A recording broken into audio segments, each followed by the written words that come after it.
নমস্কার বন্ধুরা, শ্রাবন্তিকার চ্যানেলে আপনাদের সবাইকে স্বাগত জানাই। আজ আমি আপনাদের হাতে শেয়ার করব ভেটকি মাছের একটা রেসিপি। প্রথমে ভেটকি মাছগুলোকে ভালো করে ধুয়ে নুন হলুদ মাখিয়ে রেখে দেবেন মিনিট 5। তারপর কড়াইতে সর্ষের তেল গরম করে মাছগুলোকে এপিট এপিট করে ভালো করে ভেজে নেবেন। খুব কড়া ভাজবেন না, খুব কড়া ভাজলে মাছের শক্ত হয়ে যায়। আমি সাধারণত খুব কড়া ভাজি না। মাছগুলো যে ভাজা হয়ে যাবে তারপরে ওই তেলের মধ্যে দিয়ে দেবেন গোটা গরম মশলা, দুটো এলাচ আর একটু দারচিনি, আর দেবেন 1 চামচ, ছোটো চামচের 1 চামচের জিরে ফোড়ন। জিরে ফোড়ন আর গরম মশলাটা যে ভাজা হবে তখন তার মধ্যে দিয়ে দেবেন একটা পেঁয়াজ বাটা। পেঁয়াজ বাটাটা দিয়ে বেশ কিছুক্ষণ ধরে নাড়াচাড়া করবেন। যে পেঁয়াজ বাটাটা একটু ভাজা হয়ে যাবে তখন তার মধ্যে দিয়ে দেবেন আদা, রসুন ও কাঁচা লঙ্কার একটা পেস্ট। এখানে মোটামুটি 1.5 চামচের মতন হয়ে যায় পেস্টটা। ঝালটা আপনারা যে যেমন খান সেই বুঝে নেবেন। তারপরে দেবেন পরিমাণ মতন লবণ আর হলুদ, আর দেবেন সামান্য একটু কাশ্মীরি লঙ্কার গুঁড়ো। কাশ্মীরি লঙ্কাগুলো দিলে কী হয়, রঙটা খুব সুন্দর হয়। দিয়ে ওটাকে দিয়ে একটু নাড়াচাড়া করে নিয়ে তার মধ্যে দিয়ে দেবেন একটা টমেটো বাটা। টমেটো বাটাটাকে দিয়ে খুব ভালো করে মশলাটাকে কষাবেন।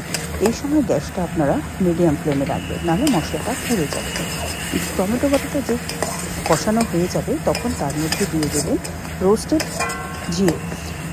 জিরাটাকে শুকনো খোলায় ভেজে গুঁড়ো করে নেওয়া জিরেটা দিয়ে নাড়াচাড়া করে দিয়ে দেবেন সামান্য পরিমাণে দই, মিক্সিতে ফেটিয়ে নিয়ে ওর মধ্যে ঢেলে দেবেন।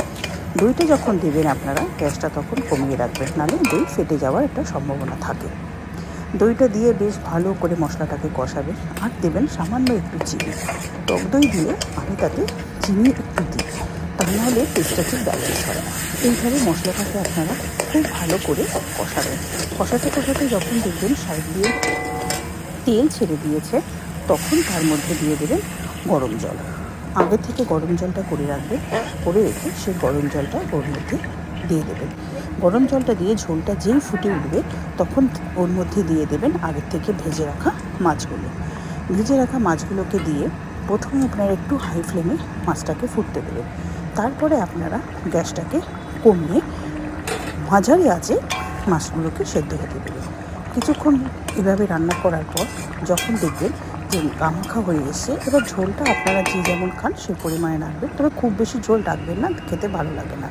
তারপরে গ্যাসটাকে অফ করে উপর দিয়ে ধনেপাতা ছড়িয়ে দেবেন। ধনেপাতা ছড়িয়ে দিয়ে কিছুক্ষণ স্ট্যান্ডিং টাইম রেখে তারপরে আপনারা বাটিতে বেড়ে নেবেন। এইভাবে হয়ে যাবে আমার ভেটকি মাছের কালিয়া। আপনারা এটা কাতলা মাছ দিয়েও করতে পারেন। আমার এই রেসিপিটি ভালো লাগলে